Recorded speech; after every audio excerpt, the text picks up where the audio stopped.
On m'a souvent demandé qui est-ce qui faisait des formations de coaching professionnel. En fait, il y a principalement deux catégories de personnes.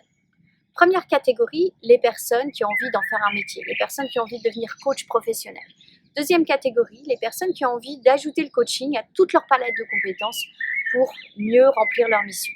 Si on prend la première catégorie, les personnes qui veulent devenir coach professionnel, il y a certaines personnes qui veulent s'orienter plus du côté business, c'est-à-dire le monde professionnel, d'autres plus coaching de vie. Parmi ceux-là, certains ont déjà choisi le type de personnes qu'ils aimeraient accompagner. C'est-à-dire qu'on va se retrouver avec des personnes qui vont faire coach de dirigeants, coach de manager, coach pour les jeunes, coach pour les personnes âgées. Ou d'autres encore qui ont plutôt choisi une thématique qui les intéressait vraiment. Et là, on aura des gens qui vont faire du coaching de confiance en soi, qui vont être spécialisés dans la transition, qui vont être spécialisés dans le coaching d'équipe. Toutes ces personnes qui sont coachs professionnels vont exercer leur métier de deux façons. Soit en étant indépendants, c'est-à-dire à leur compte, en ayant une structure ou en étant juste en freelance, soit en étant embauchés par une organisation, un cabinet, une structure. Aujourd'hui, sur le marché des coachs, principalement, les personnes vont être indépendantes.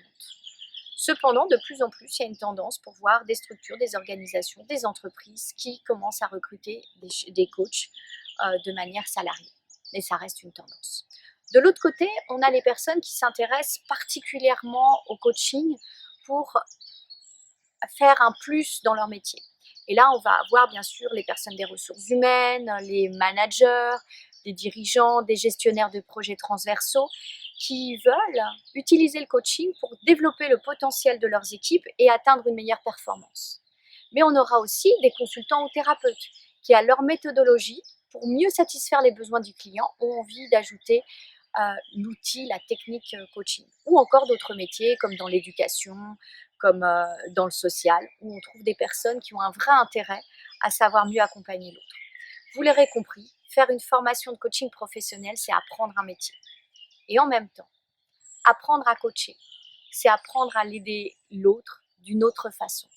D'une façon qui aide la personne à se réaliser. Et ça, c'est un apprentissage qui reste pour la vie.